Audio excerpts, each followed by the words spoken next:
So in today's cosplay tutorial video, we're going to be making Malon from The Legend of Zelda.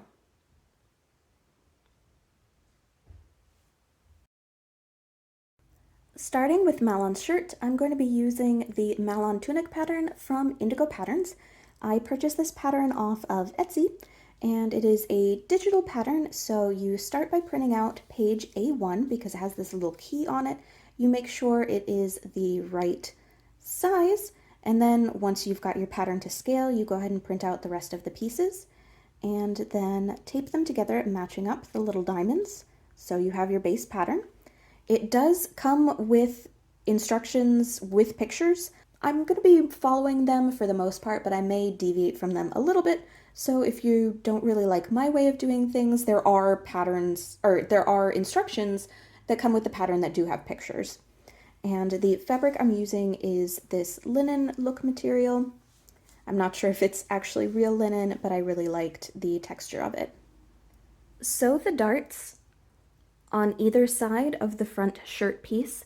Then I went ahead and took all of my shirt pieces and serged along the edges to keep them from fraying. You could use a zigzag stitch or pinking shears if you prefer.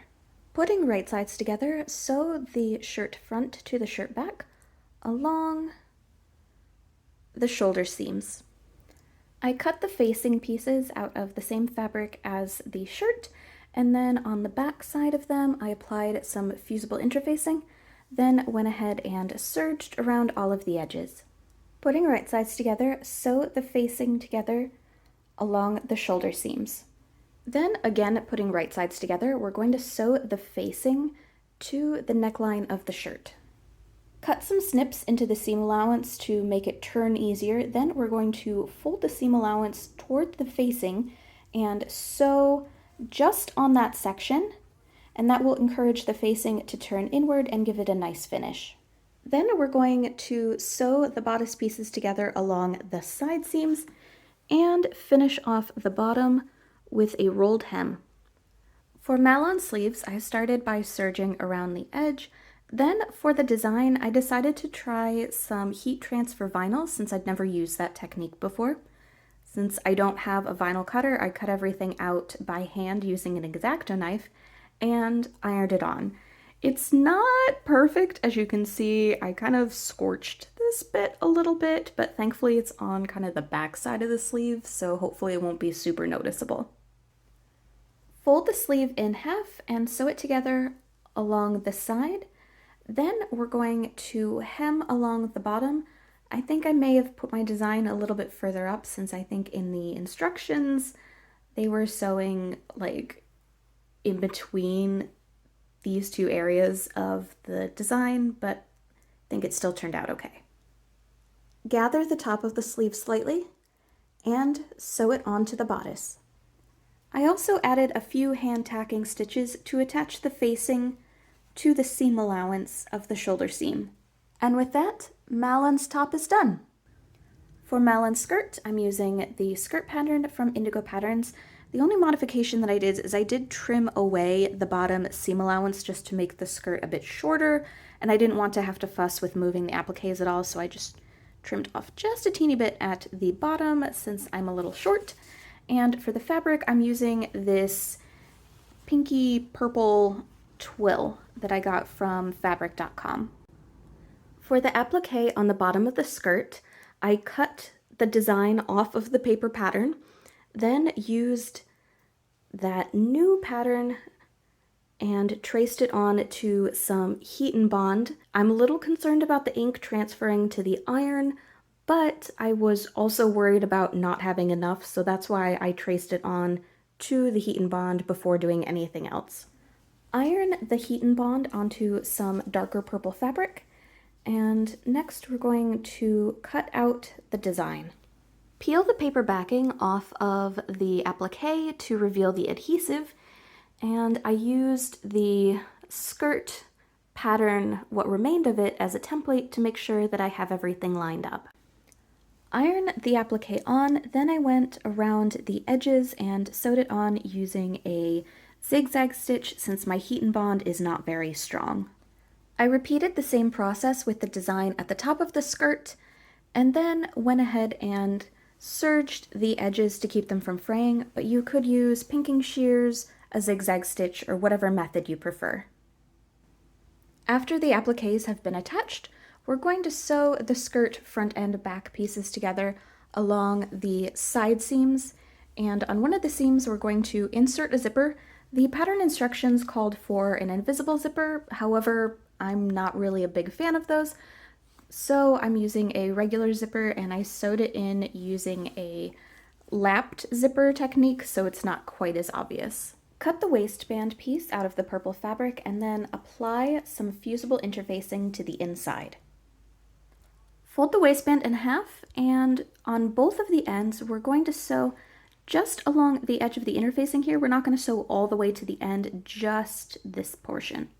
Trim away the excess material so that the corners turn out sharply.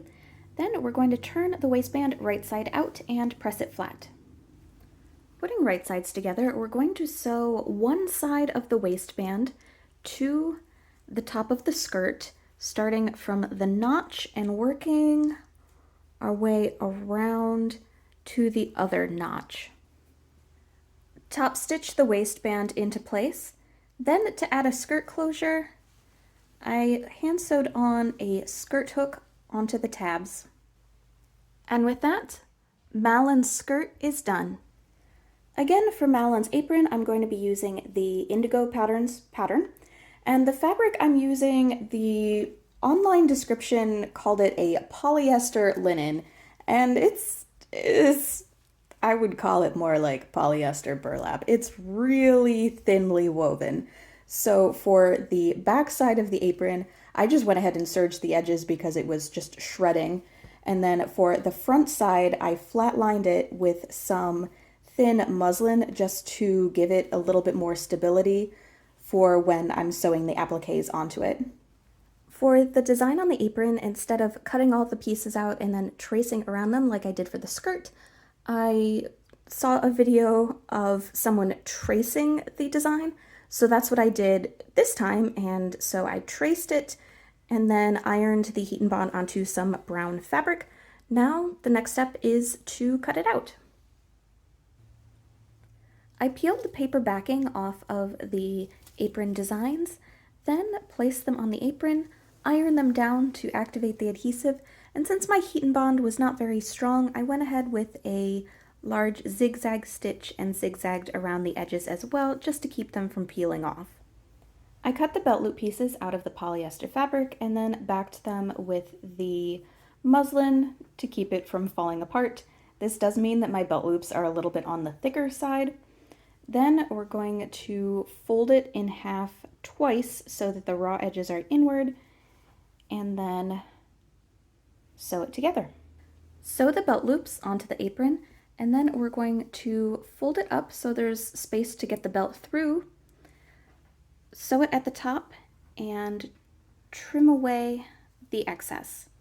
Putting right sides together, sew the apron lining to the base apron all along the outer edge, leaving a space open at the top so it can be turned right side out. Then we're going to trim away the excess material at the corners. Top stitch along the outer edge of the apron to sew the hole closed and to secure everything in place. I also added some additional stitching just to reinforce the hole. The pattern instructions have you sewing over the belt loops. However, my belt loops were a little too thick for that, so I just sewed underneath them. And with that, Malon's apron is done. Moving on to Malon's belt, I'm again using the Indigo pattern for it. However, the belt instructions say to cut one on the fold for both the interfacing and the fabric, and I think that's a typo because there isn't any mark on the pattern for a fold, and if there was a fold it would be really long, so I'm just cutting the one.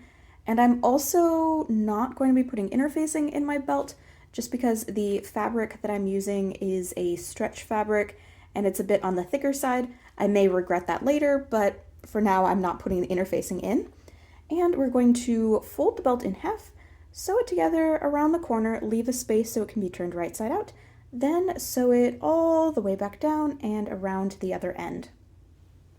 Turn the belt right side out and top stitch along the edges. Then I sewed on some Velcro to the underside and to the top of the belt. I also sewed 2 additional pieces of Velcro onto the top portion of the belt, and that's going to be for attaching the belt buckle. I cut the buckle pieces out of some thin EVA foam. So we have the base buckle, then we have the rim, and the Triforce for the center. I coated the belt buckle with some Mod Podge to seal it. I painted the belt buckle using some acrylic paint, and now it can be Velcroed onto the belt. For Malon's scarf, I'm using the pattern from Indigo Patterns, and the fabric I'm using is this dark gold linen blend. It was a little bit darker than I had in mind, but hopefully it'll still work out well for this project. I folded my fabric, and then with the long edge of the pattern against the fold, I'm now going to cut it out. Fold the scarf in half, and we're going to sew it together all along the edge, leaving a space open so it can be turned right side out. Turn the scarf right side out and press it flat. Then we're going to hand sew the hole closed. And now we have a finished scarf. For Malon's brooch, I sketched out the rough shape of the Bowser head. Then I cut it out of foam and cut an indentation into it big enough for a pin back to go into. Then I used foam clay to sculpt the base shape and also hot glued on the pin backing. Sculpting is not exactly my strong suit, and my clay was kind of dried out, so I've tried smoothing it down with water a bit, but hopefully it won't look too terrible in the end. I coated the brooch with some Mod Podge to seal it, and then painted it with gold paint. It's still a little lumpy, but it is what it is. To keep the scarf together, I just tied a rubber band around it since I didn't want the knot to be too bulky, and then I pinned the brooch over that. And with that, Malon is done.